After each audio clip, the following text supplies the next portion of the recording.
Hey everyone, my name is KB Belton, and me and my boy Darth Vader here are going to actually tell you what my paper is going to be about. My paper is going to be written on terrorists and the media. Now, there are all kinds of media: newspaper, television, phone, social media such as Facebook, as we all use. But the two main issues that come into play for Homeland Security when it comes to media are surveillance, which is mass surveillance as well, and a lot of media output. Your CNN, your New York Times, and things like that. Now, if you don't know, mass surveillance dates back all the way back to World War One. Mass surveillance is a subjection of a population of significant component of a group to indiscriminate monitoring. Any system that generates and collects data on individuals without attempting to limit the data set to well-defined target individuals is, in a nutshell, mass surveillance. So that can go back to IDing documentation, census registration, and tattoo markings. Now, these databases are searchable and a tool in investigations used to help identify individuals.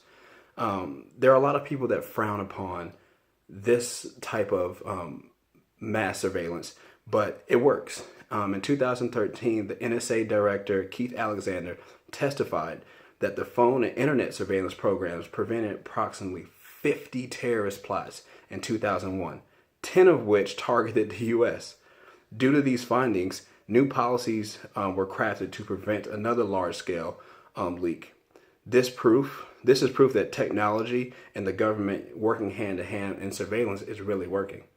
Now, when it comes to media output, terrorists are actually using our media output to gain accessibility and really bring to light what they're trying to do. You know, terrorist groups such as ISIS have been committing random acts of terrorism just for attention of our country and other countries across the world. Take the Boston bombing a couple years ago. Once that happened, everyone in the world knew about it. It stopped TV shows. It drew us in. It really pulled and they tried to attack us mentally and in our hearts, because all it does is pull fear into us that they can do whatever they want, whenever they want. And that's really the purpose of those random attacks of violence.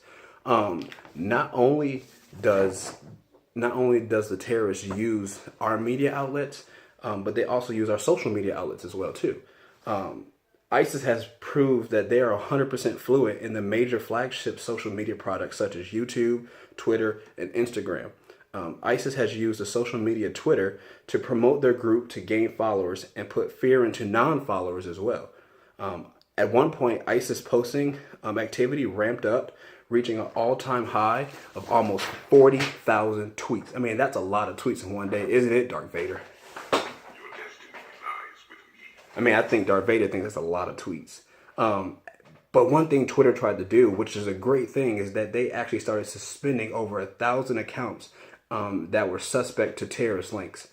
So not only does the government monitor this, these other social media products, as in Twitter, Instagram, and Facebook, they actually monitor all of these terrorist links to attacks as well too. So I really think that this is important, that we need to give everything we got and let our government into our personal lives, because if they're not available into our personal lives to stop these potential attacks against the government, against the USA, then we're in really big trouble. So that's what my paper is going to be about, and I hope you enjoy it.